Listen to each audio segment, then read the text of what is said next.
بسم الله الرحمن الرحیم. السلام علیکم. د یوټیوب چینل د قصو بابا نه یو ځل بیا ستاسو په خدمت کې حاضر یم او نن مې دله ډېره خوندوره مزیداره او ښایسته کیسه راوړې ده. کیسه د چا ده؟ کیسه ده د فرید او د بانو. ډېرو کسانو به اورېدلي او زما خیال چې په یوټیوب باندې هم د وحیدګل په آواز باندې شته او نور به هم داسې چا اورېدلي، خو نیمګړې به یې اورېدلي. وحیدګل په آواز چې هم ده نو هغه تقریبا زما په خیال چې چې کوم سټارټ اخلي نو هغه داسې ده چې لکه د نیمې نه دی. نن به زه تاسو ته پوره او مکمل قصه به درته کومه، د سر نه به درته کومه او انشاءالله ستاسو به خوښېږي د خیره سره. ډېر ملګري کمنټ کوي، د قصې د غوښتنه کوي، او مصروفیات دي او لږې مسایل دي، نو کوشش کوم چې زه هر ټایم کې ماته لږ هم ټایم میلاویږي نو قصه به کومه.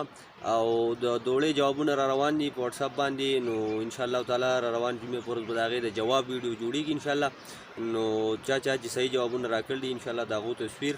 او نوم به خیر په ویډیو کې راځي، نو هغه دې ورته پته مو اوسي. قصې له به راځو په لنډو، ډېر بحث به نه کوم. کیسه ده د فرید او د بانو. دا تقریبا چې د سلطان محمود غزنوي په دور کې دا قصه تیره شوې ده، د هغه وخت سره منسوب کیږي. فرید اصل کې یو غریب او مزدور هلک و، نور د تن نه د وجود نه د باډۍ نه ډېر وجیح یو ډېر پهلوان هلک و، ډېر ښایسته او مزیدار هلک و، خو مال دولت وله خدای پاک نه ورکړی. غریب و. د ده یو بوډۍ مور وه چې ډېره ضعیفه وه، اکثر به بیماره وه. نو ده به د ورځې به یې مزدوري کوله او بیا به یې د شپې به یې د هغې خدمت کوو، چاپي کوله به یې، دواینې موینې به یې له راوړي، د هغې چې به څه خواهش کې دا به یې کوو او په شا به یې ګرځوله، ډېر خدمت به یې د هغې کوو. بانو اصل کې د یو سوداګر لور وه، سوداګر ډېر زیات مالدار او د هغه ډېر نور هم غټ غټ کاروبارونه او سوداګري به یې هم کوله او غټ غټ کورونه او غټې بنګلې وي. او بانو چې کوم دی نو د مالداره کورنۍ جنۍ وه. قصه د دې د محبت داسې شروع شي چې دا فرید یو ورځې بازار ته راوتی چې یاره څه کاروبار ځان له وکړم، څه دیاړي مزدوري وکړمه. د دې په غرض راوتی، نو په دې کې دا سوداګر هم داسې دی بازار ته یا داسې دغه طرف ته وروتی. دا فرید په مخ کې راشو، نو هلکه ورته وایي چې پلان کې یا لکه څه کې؟ نو هغه ته وایي چې یاره جي زه خو څه مزدورۍ په دره کې ګرځم که چېرته څه کار مار راته میلاو شي چې کار وکړم. نو هغه ته وایي چې راځه که نه زما سره کار شي، زم یو مزدور مې په کار و، څه کور کې څه لږ کار دی او زه ښه ده چې ته میلاو شو. نو فرید له خو دیاړي مزدوري په کار و، هغه چې په هر ځای کې سوداګر دې د ځان سره را په مخ کې کوری وستو او کور ته یې راوسته. کور کې چې څه کار و، څه سامان ښکته بره کولو، هغه دیاړي مزدوري پې کوله، د کار کول لګیا و. په دې کې چې کله د روټۍ وخت شو، د ماسپښین د روټۍ د خوراک څښاک وخت شو، نو سوداګر خو کور کې وینا کړې وه چې یاره زما سره نن یو مزدور لګیا دی، تاسو د هغه د روټۍ غم وکړئ. بانو هغه له روټۍ تیاره کړه، خو دا ورته پته نه وه چې څوک دی څوک نه دی او مخکې به څنګه چل کېږي. نو دې چې کله روټۍ تیاره کړه، پلار پسې راوته، اواز یې ورته کوو چې یاره روټۍ تیاره ده. نو د دې نظر په فرید پرېوت. فرید لګیا و څه درانه درانه پیټي اوچتول او د یو ځای نه بل ځای ته کول. ده چې په دې فرید باندې نظر پرېوته، نو په دغه ځای اړه بیلو. اړه یې وبیلو او دې وي چې خدای پاکه په څه غم کې ګیره هم. تر اوسه خو مې ډېر په خوبونو کې او ډېر په بې فکرۍ کې ژوند تېر کړی دی، داسې د غم دریاب ته پرېوتم. خیر دې کې پلار راغی. پلار یې ورته وایي چې ولې څه دي؟ نو دې ورته وایي یاره بابا ډوډۍ مې تیاره کړې ده. نو هغې ورته وایي چې زه ټیک ته دا خو بس ښه دې وکړو. روټۍ دې هغه یوړه او فرید ته یې کېښوده. دغه ورځ خو تېره شوه، فرید مزدوري وکړه او هغه لاړ واپس خپل کور ته. هغه ته د هغه مزدوري میلاو شوه، خو هغه ته دا پته نه وه چې د چا پړه باندې چاړې خښې کړلي. او د بانو بیا د شپې خوبونه حرام شوي وو، د شپې خوب بله نه ورته. سوچ به یې کوو چې په څه طریقه ما دا هلک بیا ولیدی. د کوټې چت ته به هره ورځ ختلې وه. د دې یو غټه بنګله وه، نو هغې خواوشا لارې هم غټه لارې په خوا تېره شوې وه. دا به اکثر د کوټې چت ته خته، خو د دغې نه بعد به د دې په دې غرض به خطه چې یاره که چېرته دا فرید په دې لارې ځي زه یې وینم. یوه ورځ 2-3 بعد دا څه ګوري چې فرید را روان دی او ډېر لرې نه ویني، نو دا ګوري چې فرید را روان دی او څه یې په شا کړي دي. نو دا خوشحاله هم شو، ډېر اجزا کار وشو. سړی خو راغی اوس به یو نظر وینم، ارمان مې پوره شو. په دغه فکر کې بیا پرېوته چې دا بیا یې څه په شا کړي دي. نو چې هغه ورو ورو رانږدې کېده چې کله ښه پوره رانږدې شو، نو هغه چې څه یې کتل نو خپله بوډۍ مور یې را په شا کړې وه. او د بانو ته د لرې نه داسې اندازه وشو چې یاره دا مور یې چېرته بیماره ده او چېرته ډاکټر له وړي. نو خبره هم دغسې وه، د فرید مور ډېره زیاته بیماره وه او صحت یې خراب شوی. نو په هغه وخت کې خو دا ډاکټران نه وو، طبیبان به وو، حکیمان به وو. هغه خپله مور حکیم له راوسته،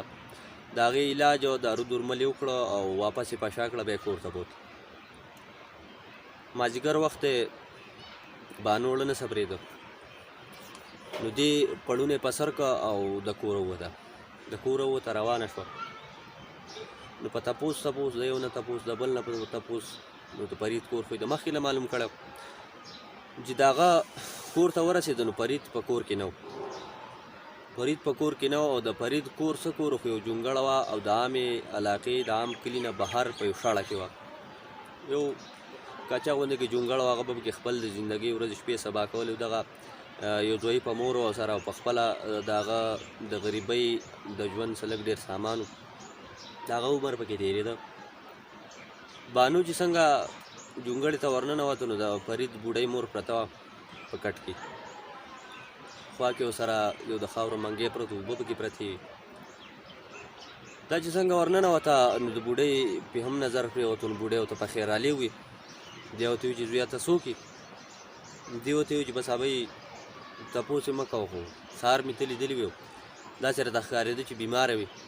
نو زه رالم، ما وایي چې یاره څه تپوس یې وکړم او د حال احوال دې معلوم کړم. نو بوډۍ ورته ډېرې دواګانې وکړې، وایي چې بچوړې الله دې ډېره خوشحاله کړه، دا خو دې ډېر ښه وکړو، تا څه کوم ځای کې لیدلې؟ ما خو دې خو دا تپوسونه مپوسونه شروع کړو. خیر بانو خو ورته ځان ونه ښوده، خو د هغې خدمت یې وکړو، هغې له کپړې وغیره صفایي هر څه یې وکړو، د هغې دارو درمل یې وکړو، خوراک څښاک یې ورله تیار کړو او بیا یې د هغه ځای نه خپې سپکې کړې. ماښام چې کله فرید کور ته واپس راغی، نو مور یې ورته ووایي چې بچوړې دا وختي داسې یو جنۍ راغلې وه او ډېره ښایسته جنۍ وه او ډېره تکړه او ډېره ښه خوی واله جنۍ وه. فرید حیران شو چې یاره دا به څوک و؟ زموږ خپلو خپلوانو کې هم داسې په دې علاقه کې څوک نشته چې یاره راشي زموږ تپوس وکړو، نه د ډېرې مودې نه څوک راغلي. نو مور یې تپوس وکړي یا ابۍ یا مور، زه خو داسې څوک نه پېژنم چې دا به څوک. نو ابۍ ورته وایي چې بچوړیا خو ډېره قابله جنۍ او ډېره ښه جنۍ وه، ما له پلانکې کار وکړو، پلانکې کار وکړو او ما ته د نوم هم تپوس وکړو، خو نور راته څه ونه ویل، راته ځای وښودو، بس وایي چې ما ته لیدلي وي سهار او ده راغستې وي، بیماره وي. نو ما چې تپوس وکړم، فرید هم په سوچونو کې خدای پاکه څوک او څوک نه و، خو وایي چې ځه کتې به شي ورسره. ورځې شپې تېرېدې. یو ورځ یې په دې علاقه کې څه میله لګېدلې وه، د دوی په دې کلي کې څه پروګرام و، څه غټه میله به په دې کې لګېده. ګیر چاپېره نه به ورته خلک راتله، سیلونو له چکر له به پکې هم خلک راتله او وخت تېرولو له، او ډېر غټې میلې او ډېر د تفریح سامان به پکې کېده. په دې کې دا بانو هم د خپلې ملګرې سره سیل له وتلې وه دې میلې ته د چکر دپاره. د دې ملګرې ګلمینا نوم و، د وړوکوالي نه د دې د وړوکوالي ملګرې وه. تاسو هم که خیال کړی اکثر تاسو د خپل چم ګاونډ یا د سکول یا داسې ملګری چې بیخي د بچپن د وړوکوالي نه د سړي ملګری نو هغه سړي ته ډېر نږدې، اکثر ډېر دړه پټ رازونه صرف هغه ته معلوم وي، بر چاته نه معلوم. نو دغه ګلمینا او بانو دواړه سیل دپاره وتلي او فرید عاجز و، د خپلې مزدورۍ په غم کې و. میلې ورته وتلی چې یاره که چېرته څه مزدوري راته میلاو شي. نو خلک وایي دړه نړه ته لارې. بانو خدای د مخکې نه لیدلی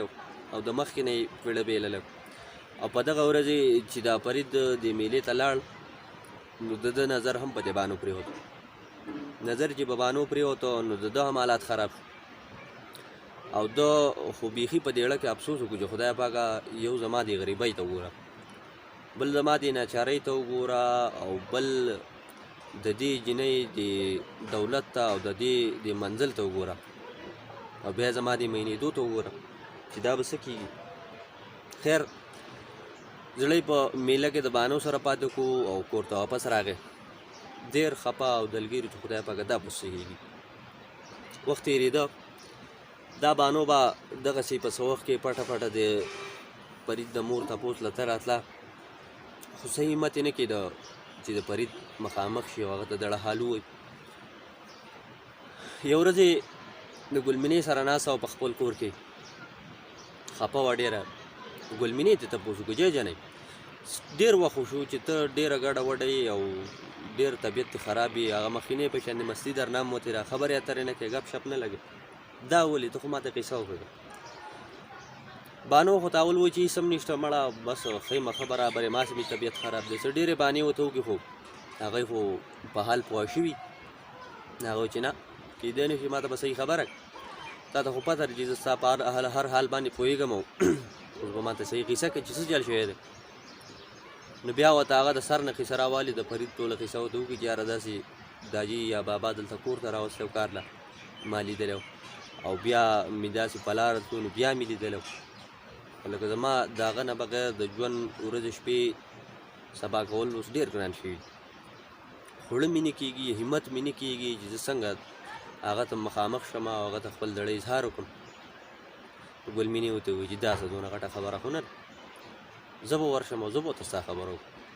نو بانو ورته وایي چې یاره که چېرې هغه د ما د خبرې نه انکار وکړي نو دا به څنګه کېږي، او بل هغه عجز غریب دی او موږ ډېر زیات مالدار یو، که دا خبرې پړه کې راشي. نو ګلمینه ورته وایي چې ته بېغمه شه، د دې خبرې ماله چل راځي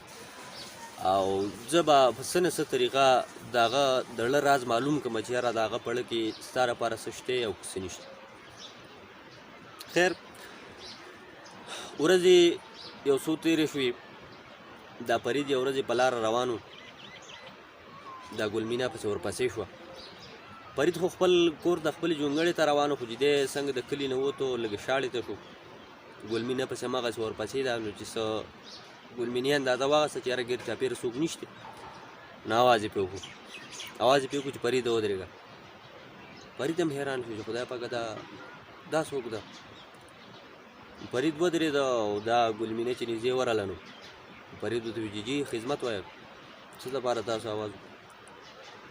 نو ګلمینې ورته وایي چې ګور فریده داسې کار دی چې ما داسې چېرته په څه ځای کې لیدلی وی، ډېر مې خوښ شوی و، ستا نه بغیر خو زما ژوند نه تېرېږم، ته زما ډېر خوښ یې، پلان کې او پلان کې و. اوس د هغه د زړه راز معلوموي، په خپله خو یې په زړه کې د هغه دپاره داسې خبره نشته، خو د هغه د زړه راز معلوموي چې اوس دی څه و. دې چې ورته دا ډېرې قصې او ډېرې خبرې اترې وکړې نو فرید ورته وایي چې ګوره داسې کار دی چې د کوم ځای نه راغلی هغه ځای ته واپس لاړه شه، نه ما ته چېرته مخکې لیدلي، نه مې ستا لپاره په زړه کې څه جذبات څه شتی او نه زما او ستا جوړېږي. نو ګلمینې ورته وایي چې نه داسې خو نشي کېدی چې ته زما سره مینه نه کوې، زما سره خبره نه جوړې، نو د دې خو دا مطلب شو چې ستا په زړه کې د مخکې نه څوک شته، نو ته ما ته اوس هغه وښایه، یا به ما سره مینه کوې یا به ما ته هغه کوې. فرید ورته ډېر ځان کلک کړو، خو چې جینۍ ورته په ضد شوه نو هغه ورته وایي چې ګوره داسې کار دی چې دا خبره ما بل چاته نه ده کړې، خو تا ته یې ځکه وکړو چې ته زما نه نه خلارېږې. او دغسې یو جینۍ مې لیدلې ده او د پلانکي سوداګر لور ده او زړه مې چړې چړې شوی دی، ارې ارې شوی دی، خو څه چار مې نه ورځي چې ور مخامخ شمه، د زړه حال ووایم، د زړه راز ووایم. ولې چې یو طرف ته زما دا حل دی، د اړیمار او مزدورکار سړی یم، یو زړه غوندې کې جونګړه مې ده، څه مال جایداد څه حال احوال زما نشته، او بل طرف ته چې د هغې حال ته وګورم نو پلار یې ډېر غټ سوداګر دی، ډېر غټ کاروباري سړی دی او ډېره مالداره ده، نو زما د هغې هېڅ جوړښت نه کېږي. فرید چې دا خبره وکړه نو ګلمینه د خندا نه شنه شوه. ښه د فرید چې دا فریاد کوو نو دا خبرې هم وکړې او بیا یې وایي چې یاره په دې هم یېرېږم چې یاره خو ډېره مالداره جینۍ ده، د هغې به دا خیال وي چې یاره چېرته څه غټ کاروباري سړی به د هغې خوښېږي یا چېرته ډېر مالداره سړی چېرته د ملک او د خان زوی به د هغې خوښېږي. چېرته زه دیاړې مار سړی وم، چېرته هغه دا خبرې چې وکړې نو ګل مینې وخندل، د خندا نه شنه شو. فرید حیران شو چې یاره دې اول د ما نه تپوسونه کول اوس راپورې خاندي. نو ګل مینې ورته وویل چې فریده حیران یم ستاسو د دواړو په خدمتونو او حیران یم په دې خبره چې واقعي د زړه نړه ته لاړې. نو فرید هم حیران شوي چې څنګه دا خبره تا څنګه وکړه؟ هغه ورته ګوره چې داسې کار دی چې ته به په بانو باندې د نن نه مین شوی او بانو په تا باندې د ډېر وخت نه مخکې نه مین وی، خو همدغه حال د هغې دی چې د هغې همت نه کېده، اړی نه جوړېده چې تا ته را مخامخ شوي او همدغه حال ستا دی. او دا ښه ده چې زه په منځ کې رالم او ستاسو د زړه حال ما ته معلوم شو، ښه ده چې خبره جوړه شي. فرید یو طرف ته خوشحاله دی، بل طرف ته حیران دی او بل طرف ته فکرمند او خفه دی. خوشحاله په دې دی چې یاره زما چې کومه جنۍ خوښه وه دا عجیبه خبر چې د هغې زه هم خوښ یم. حیران په دې دی چې دا څنګه کېدی شي، او خفه په دې دی چې یاره زمونږ خو یو بل خوښ دی، خو دا زمانه یا د معاشره یا د هغې مور پلار به دې جوړښت ته جوړ شي که جوړ که نه شي. ګل مینې ته واپس کور ته راله. فرید په دغه کشمکش خپلې جونګړې ته لاړ، خپلې ابۍ ته یې قصه وکړولې چې د هغه د دنیا خو نور څوک نه و، چې یاره دغسې قصه وه په یو جنۍ مین شوې ومه، دغسې د پلانکي سوداګر لور ده او ټوله قصه یې ورته بیان کړې وه چې یاره ما خو وایي چې یاره هغه به مالدار یې او د هغې به زه نیم خوښ و، هغه خو داسې قصه وشوه، خبره خو یو شان شوه، داسې یا پلانکۍ ګل مینه راله هغې راته حل وي. نو ابۍ ته یې تپوس وکړو چې بچوړه دا جنۍ څه رنګه ده او څنګه ده؟ نو فرید ورته وایي چې یاره ابۍ داسې رنګ کې ده او داسې دنګه غاړه ده او داسې سترګې دي او داسې شونډې دي پلانکې هغه ټوله اولیا ورته بیان کړې ده. ابۍ ورته ویلي چې بچوړه دا خو حقه جنۍ ده هغه دلته چې راځي. فرید حیران شوی هم دی، خوشحاله شوی هم دی چې یاره دا زما په غیر موجودګۍ کې راغله، زما د مور خدمت یې کړی دی. بل خوا نو ابۍ ورته وایي چې بچوړیا که هر څه وشي او هر حال وشي خو ته به دا جنۍ به چاته هم نه پرېږدي، ولې چې دا ډېره وفاداره او ډېره عزتداره جنۍ ده او چرې به هم ته د دې نه نه شاته کېږي. فرید وایي چې ابۍ ټیک ده. بل خوا چې ګل مینه کور ته لاړه نو زر زر ځان د بانو کره ورسو. بانو د خپلې مور سره ناست وه، نو بانو یې د هغې نه بیله کړې راځه چې ځو بره چت ته ځو یا پلانکي ځای ته ځو، څه ځای ته یې خوږړه ګپ شپ لګوو. نو چې بوی ته د لاسه یې ونیوه راښکوده یې، نو بانو وایي چې جنۍ څه چل شوی ده، څه داسې خوشحاله یو، څه داسې ضروري خبره ده چې ته ما راکاږې؟ ګل مینه ورته وایي چې ته خو راشه که نه خبره درته کوم او داسې خبره داسې خوشخبري دې تر اوسه اورېدلې نه. هغه هم حیرانه دی چې یاره خبره ته نوره خبره ته یره وه چې دې ته خو ما ویلي و چې یاره دغه شان قیصه ده، هغه خبره ته یر ده. دوی چې کله د بانو د مور نه بیل شو یو کمرې ته یا بیل ځای ته لاړو، بانو ته تپوس کوي چې وایه ګل مینې څه چل دی، څه خبر دې راوړی دی او څه داسې خوشخبري ده؟ نو هغې ورته ویلي چې خوشخبري خو دا خوشخبري ده چې ستا چې که ملک خوښ و، ستا چې که ملک په زړه کې و هغه هم په تا مین و. بانو په دې خبره حیرانه ده، یقین یې پرې نه راځي او چې دا څنګه کېدی شي. نو بیا ورته ګل مینې ټوله قصه وکړه چې یاره زه دغسې ستا لپاره په هغه پسې شوی وم او ورغلی وم او بیا داسې په هغه باندې په زور مې پې ځان تاوانوم هسې د خسته او بیا مې د هغه نه دړه حال معلومه و، نو هغه چې ونه شو نو قصه یې راته وکړه. نو هغه هم ته یې چېرته لیدلي او په تا مین شوی دی. دواړه اوس خوشحاله دي. بانو خپلې ملګري ته تر غاړه ورته د ډېر خوشحالۍ نه چې خدای پاکه دا څه چل وشو، دا څه غټ کار وشو. خیر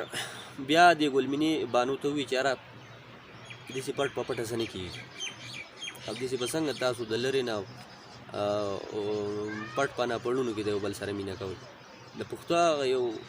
فحش غوندې متل دی، هغه ډېر جوړېږي دلته خو مناسب نه دی. نو بیا ورته دې ګل مینې ووایي چې زه ما که بیا فرید ولیدو یا به پسې زه کور ته لاړه شم، زه هغه ته یم چې چېرته راشم ځای به مقرر کړي. بیا دا ګل مینه په فرید پسې لاړه شي، د فرید هم تادي چې یاره اوس مې خامخا څه دیدن وکړی د بانوزال له تعدیب نو خبرې ډېرې او سر یو د دې دواړو ملاقات هم وشي او د دیو ملاقات چې وشي نو دیو مینه د هغې سره د یو نه دو چنده سیوا شي ورځ ته ورځ د دیو مینه او محبت سیوا کېږي یو ورځ به کې داسې راشي چې د فرید مور ډېره سخته بیماره شي حالات یې ډېر خراب شي بانو خو مغسې د هغې د تیماردارۍ دپاره د خدمت دپاره ځي راځي د کور نه چې هم بانو ورکېږي نو مور یې حیرانه چې خدای پاکه دا جانې چېرته ورکېږي څه په چل څه په حال احوال یې نه یې پوهه خو بیا دا سوچ کوي چې یاره زه ګلمینې کره به ځي یا چېرته بلې ملګري کره به ځي خو څه تپوس یې نه کوي بل خوا چې کله د فرید مور ډېره زیاته سخته بیماره شوه هغه به د څه علاجونه او څه دارو درمل او څه دم او هر څه یې وله وکړه خو د مشرانو متل دی چې وخت د چا پوره شي نو څه ورته بانه شي د فرید مور تېر اخر مړه شي فرید ډېر زیات خفه چې خدای پاکه په دنیا کې خو مې دغه یو مور وه هغه دې م رانه واغسته او دغه د دوا یو ذریعه وه او اوس ما ته دوا څوک کوي او د چا د سترګو په زوز ژوند تېروم ډېر زیات خفه و او د ده په دې غم کې ورسره بانو هم شریکه وه ولې چې بانو د هغه د ژوند غم او خوشحالي خپل غم او خوشحالي ګڼلي د دیو غم او خوشحالي د دواړو یو شي څه ورځې چې تېرې شوې 3-4 ورځې او د بانو مور ته دا پته ولګېده د څه طرف نه چېرته چا ورته حل وي چې یاره دا لور خو داسې شه پلانکي مزدور کره پلانکي ځای کې هغه جونګړ چې د هغه مزدور کره ځي راځي و هغه باندې مینه ده مور باندې تندر را پرېوتی چې خدای پاکه دا څه ناسازه وشو او دا خو دې جنۍ بل څه ناسازي شروع کړي او دا اوس هیله بیله لاړه په یو مزدور او په یو غریب سړي باندې مینه شو بانو یې راغوښته بانو ته وایي چې جنۍ دا تا څه چل کړل نو بانو ورته وایي چې مور ما څه چل کړی نو هغه ته بیا تپوس وکړي چې داسې پلانکي مزدور باندې عاشقه شوې پلانکي غریب سړي باندې بانو ته چې پته ولګي چې یاره خبره خو ښکاره شوې ده او حل چا ویلی دی نو زړه مضبوط کړي مور ته وایي چې مور داسې کار دی چې هغه که مزدور دی که هغه جاړیمار دی که هغه غریب دی که هغه هر څه دی خو زما دپاره هغه ټوله دنیا ده او زما نه مال پکار دی نه مې دولت پکار دی هېڅ مې هم نه دي پکار زما صرف فرید پکار دا خبره چې مور واوري نو په مور خو نور هم بل شي چې دا د دې جنۍ خو مازغه خراب شوي دي اکثر داسې که دې خیال کړی تاسو خیال کړی نو په داسې فلمونو کې یا کیسو کې بیا وایي دا به ولوي هغه مزدور مازغه خراب کړي که نه هغه به ولو مازغه خراب کړي او د مال دولت لپاره د دې جنۍ د مال دولت لپاره اوس خامخا دا یې لیونی کړې ده نو دا په دې جنۍ باندې څه کوشش وکړي څه دمکیانې ورکوي چې یاره خبردار ته د دې هلک نه خلاره شي او که خلاره نه شو نو زه دې پلار رالوي خو هغې خو ځان بیخي کلک کړی زړه ته یې هېڅ یاره نه راځي ولې چې په زړه کې به یا مینه او محبت پاتې کېږي او یا به پکې یره پاتې کېږي نو د هغې زړه کې مینې او محبت پکې ځای کړی د یرې ځای پکې نه وي هغه ورته وایي چې مور یې که دمکي راکې او که یری مې او که هر څه کې که پلار ته وې که بل چا ته وې که بل چا ته وې که تاسو ما مړه هم کوئ لنډه خبردار خو زما د زړه نه فرید نه شي وتی مور چې پوه شي چې هر خبره خو ورانېږي جنۍ ته څه دمکیانې وکړي ګلمینې ته وایي چې ته دا جنۍ پوه کړه ګلمینه ورته هم وایي چې ترورې دا خبره اوس د حده وتې ده او ښه به دا چې ته دا بانو فرید لور دا خبره په د بانو په مور نوره هم بده ولګي چې دا خو پکې دا پکې مو سره ملګري خیر به د بانو مور په بانو باندې ډېر کوشش وکړي دا جنۍ په څه طریقه خلاره شي خو بانو خو خبره نه مني بیا به د بانو مور چې کله دا سوداګر کور ته راشي ماښام یا ماسخوتن په څه وخت نو دا د بانو دا مور ورته وایي چې یاره سړي یو خبره درته کومه خو اوس په ته غوسه کېږي هم خو غوسه به دې په ځای هم وي خو د دې خبرې څه حال پکار دی که نه شرمېږو دا ورته وایي ولې ښځې څه قصه ده څه مسله ده څه چل شوی دی دا ورته ټوله قصه وکړي چې یاره داسې جنۍ په یو مزدور او په یو غریب سړي مینه شوې ده او لانجه جوړه شوې ده دا اوس نور ته نه کوي زموږ دا پوزه پرې کوي په دې معاشره کې ځان یې لیونی کړل او ما خو ډېره پوه کړو ته داسې کار وکړو چې ته دا جنۍ چېرته بل ځای ورکوو چې دې لانجې نه ځان خلاص سوداګر باندې ځان له وربل شي چې دا وڅې خوند وکړو زما دې کاروبار ته وګورو زما دې مال دولت ته وګورو زما دې سوداګرۍ ته وګورو یو مزدور ته وګوره زه به اوس یو مزدور سړي باندې زما لوره شکه شوې ده دا خبره ولاسې هم پېښور وه نو هغه دې لور ته مور ته یې ویلي چې دا جنۍ زه بل ځای ورکوم لور ته یې سوال جواب کړی دی د مور په خوله کې دا د نن نه بعد به فرید خواله نه ځي د کوره به بهر وځي نه مورې بانو ته بیا په سبا له ووایي چې یاره پلار د دې څه خبره کړې چې ته به د کوره هم نه وځو ته بل چاله دې ورکوي بانو مور له دمکي ورکړې دی که چېرې زه تاسو چېرته بل چاله ورکړم اول خو باسې ورکول کوئ که چاله ورکړمه نو ما به ټیک زهر خوړلي او زه که د فرید نه شوم نو د هېڅ چا به نه شم مور بیا حیرانه پریشانه ده یو خدای پاکه جنۍ خو نورې کانې کوي اوس د جنۍ سره څه کوي په بل ماښام چې بیا سوداګر د خپل کارونو نه کور ته راغی نو بیا ورسره دا ښځه غلي کېناسته او بیا ورسره سلا شروع کړه چې سړیه جنۍ خو نه خلارېږي او خو بل څه وایي هغه وایي که تاسو زه بل چاله ورکړم ځان وژنم او د دې فرید نه دې هلک نه خو نه خلارېږم او ته داسې کار وکړه چې د دې خبرې بل څه حل وباسه سوداګرو ته وایي چې ښځې د دې خبرې خو بل څه حل نشو دا مزدور به وژنم دا هلک به وژنم او چې کله مې دی مړ کړو چې په خپله به دا جنۍ خلاره شي څه ورځې به خفه به یو په خپله به یا خفګان بیا هېر شي بل ځای کې به ورکړو قصه به یې خلاص شي نو ښځه ورته وایي چې دا خبره دې بلکل ټیک وکړه ته ښه خپل ملګري راټول کړه خو څونه چې ستا سره کسان یو دا هلک مړ کړه د ده بل څه لار نشته په مینه باندې همیش ظلم کېږي په دې دنیا کې مینه او محبت د چا پړه کې نه په چا په سترګو کې نه ځایږي مثال یې د سترګو خسي نو د دې دا مینه هم چې دا په دې معاشره کې د چا په سترګو کې نه زغمېده د چا پړه نه زغمېده د چا په سترګو کې نه ځایده پلار یې خپل څه ملګري راوغوښته چې کوم ټول جرایم پیشه یا بدماش کسانو هغه یې راټول کړه هغو سره یې سلا وکړه چې یاره داسې یو کس دی هغه وجل غواړي نو هغه ټول ورسره ملګرتیا خو په دې کوله چې د سوداګر سره چې کوم مال دولت او کومه خرچه پیسه د هغه سره وه کومې پیسې هغو له ورکولې نو هغو خو انکار کولی نه شو ټول ملګري شو یو شپه ماښام ماسخوتن یې وټاکه او په هغه ماسخوتن ټول راټول شو فرید خپله دیاړي مزدوري کړې وه او تلی و زرې زرې په خپل جونګړه کې پروت و او د دې غاړې سوداګر او سره د نورو ملګرو تورې یا چړې خنجر وغیره دا ځان سره کړه ولې چې په هغه وخت کې خو ټوپکې د سلطان محمود غزنوي په دور کې نه وي ټول دغه تورې او چړې او خنجرې د دې جنګونه وغیره دغه یو غټ اسلحه او غټ هتیار و دیو دا اوزار د ځان سره واغسته او د کلي نه ووته چې د فرید د جونګړې خوا ته رسېده نو نیمه شپه وه مطلب نیمې شپې ته یې هغه ځای ته ځان جوړ فرید زرې زرې په خپل جونګړه کې په یو شړ کټ کې پروت و اوده و د ځان نه ناخبره و چې یاره سا پته راتلو والا دی او سا پته راتلو والا نه دی ولې چې د غیبو نه خو څوک نه خبر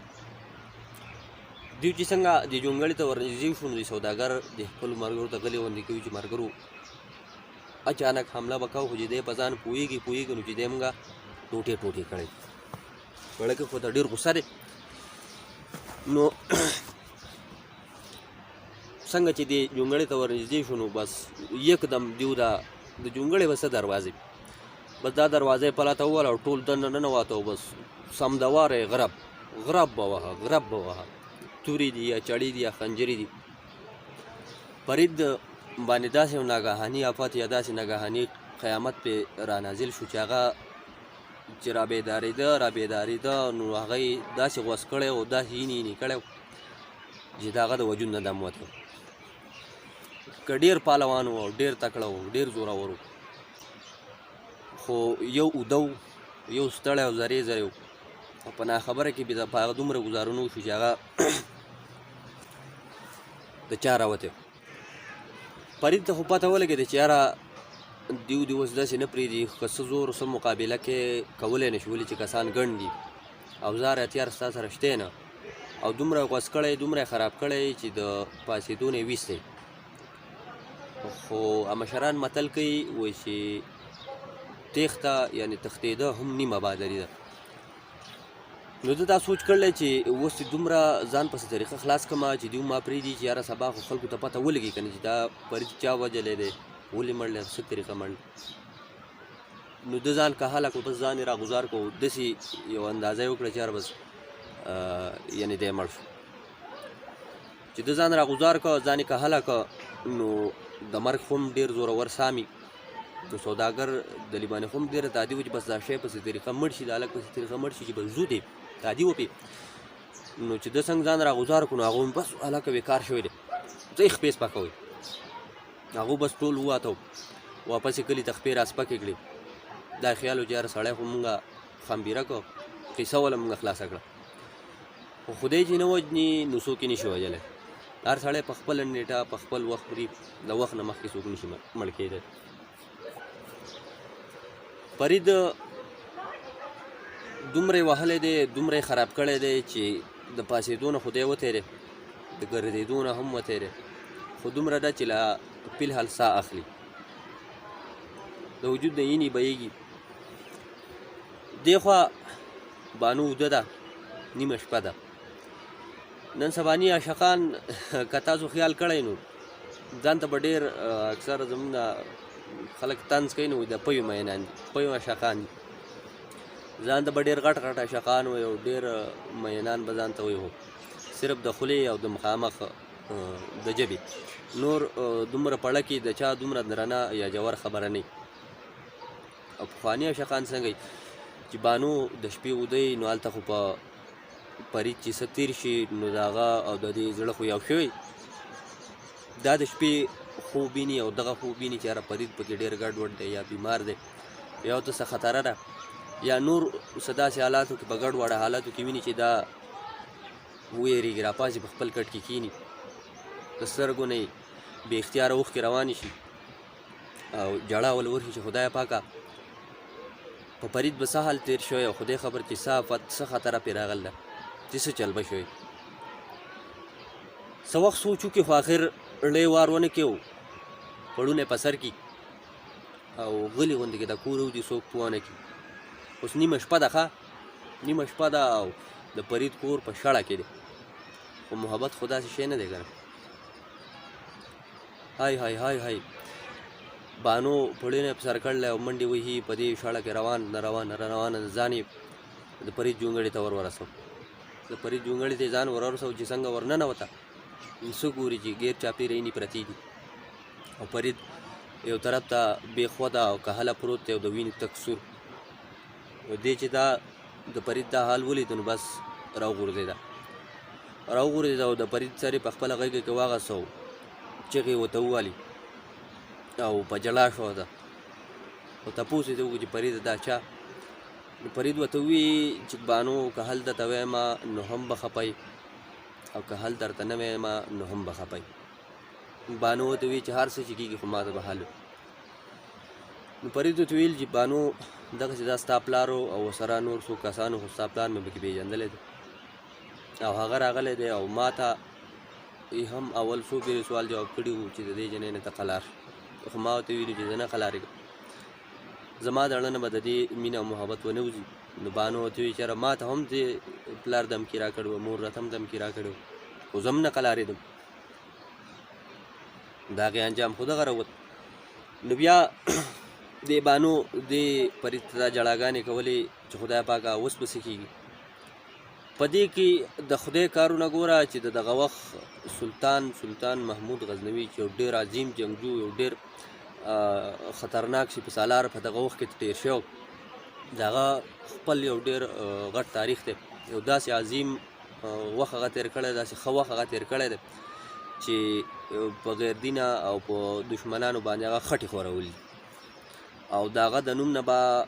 دغه مشرانو خبره چې د غیر دینه خلکو به خپل بچي به یې تېرول نو سلطان محمود غزنوي په دغه وخت کې د خپل څه پوځیانو څه سپایانو سره په دغه طرف تېرېده، نو څه ګوري چې په دې جونګړه کې سرڼا بلیږي او جړا ترې راځي. نو ده د خپل سپایانو ته ویلي چې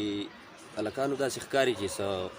تکلیف دی په دې جونګړه کې، چې هر څوک دي چاته څه مسله ده، او زه ورځمه چې دا وګورم چې څه مسله ده. ده دا سپایان بهر ته ودرول او په خپله دې جونګړې ته وردننه شو.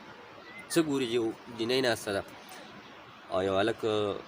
پروت دی په ځمکه باندې، او سر یې د جینۍ په غېږه کې دی، په وینو کې لیت پیت دی. تپوس یې ترې کړی دی چې دا ولې دا څه چل شوی دی، څه واقع ده، دا هلک ولې خوږ دی، چا وهلی دی.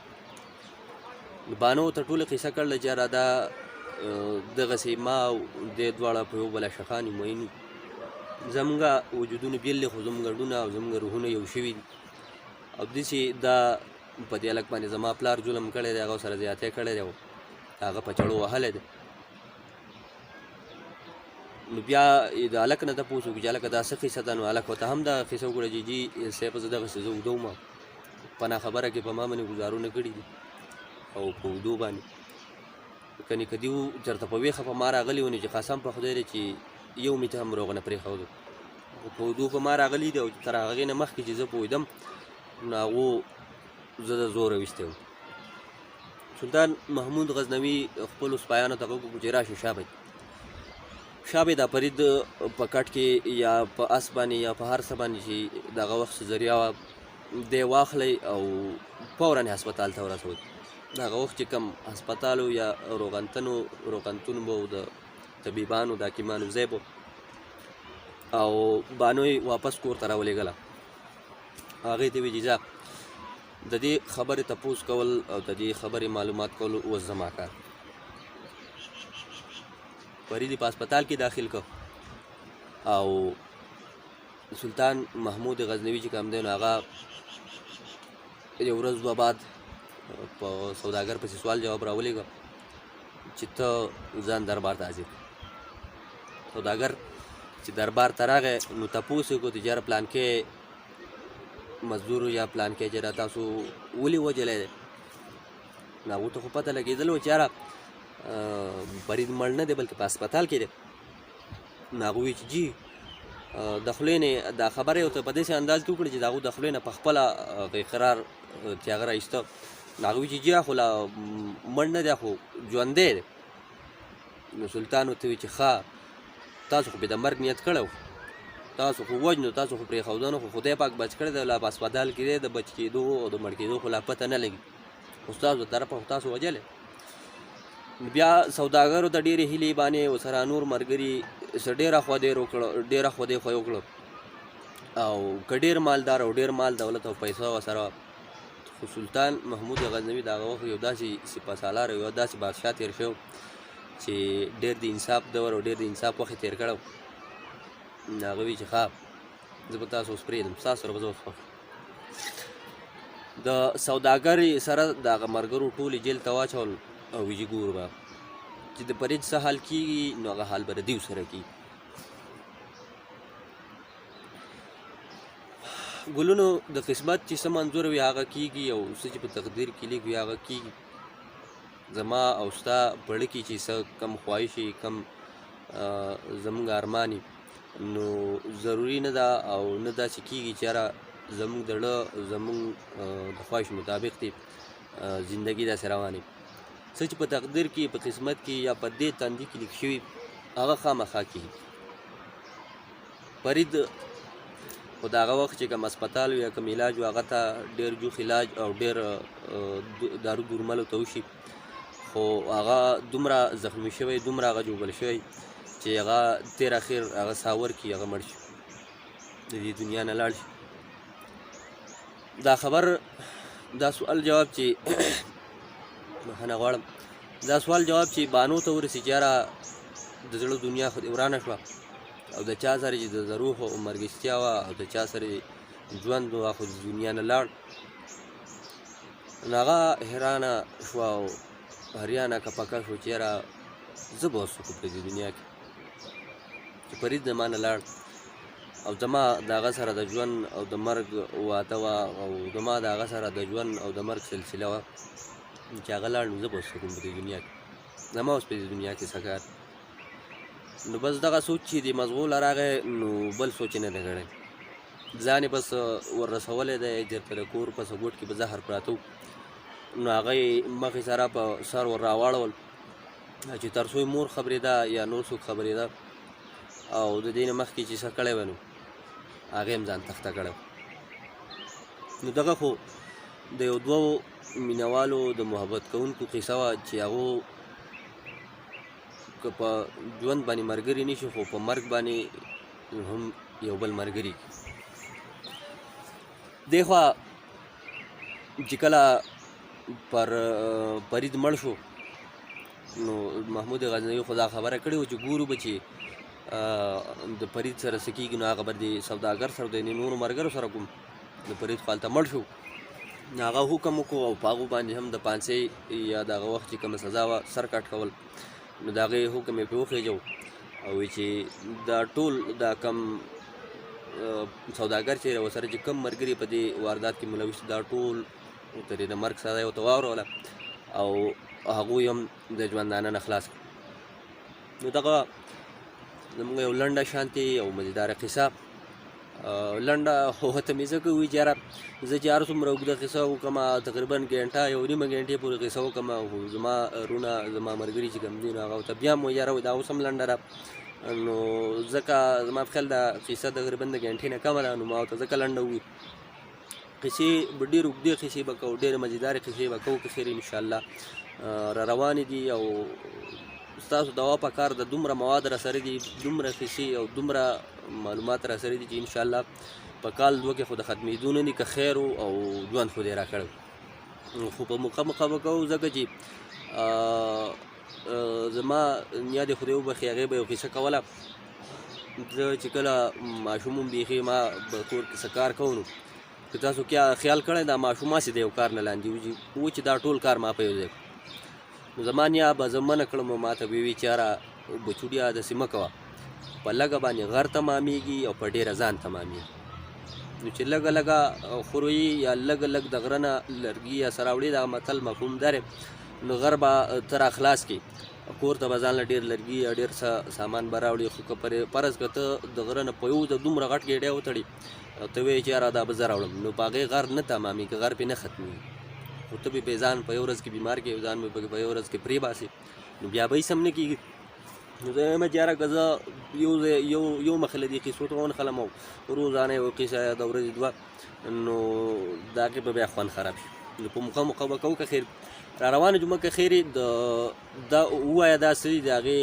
پروګرام بله حصه به که خیر د زوړ دوړې جواب به پکې ډېر ملګري چې په واټساپ باندې صحیح جوابونه رالیږي نو د هغو نومونه که خیر انشاءالله او د هغو تفصیل ورسره د هغو تصویر به انشاءالله په هغه ویډیو کې شاملو بل سوال به کوو بیا او نور هم داسې ډېر خوندور پروګرامونه مې سوچ کړي دي تاسو د تفریح دپاره خاص کر زما مسافر وروڼه چې دي په سعودي کې دي په دوبۍ کې دي په نورو ځایونو کې دي نو لاکډاون حالات خراب وو اوس الله رحم وکړو حالات ښه شو الله دې نور هم داسې حالات ښه کړي او ټول مسافرو ته دا دوا ده چې الله مو په ډکه منګول سره او په خیر خیریت سره کور ته راوله نور زما کلیوال مینوال رونه او خویندې او مشران کشران خوریان او خورینه او د تره زامن او کم ټول چې زما دړه سرونه دي هغو ویډیو ګوري ویډیو له زما وخت ورکوي لایک ورکوي شیر کوي کمنټ کوي نو الله تاسو ښاد او آباد او ګلي ګلزار ساته دوا راته کوئ او انشاءالله را روان ویډیو پورې د را روانې قصې پورې ماله اجازت راکوي امید لرم چې د شته قصه به ستاسو خوښه شي او ښاد او آباد اوسئ د الله په امان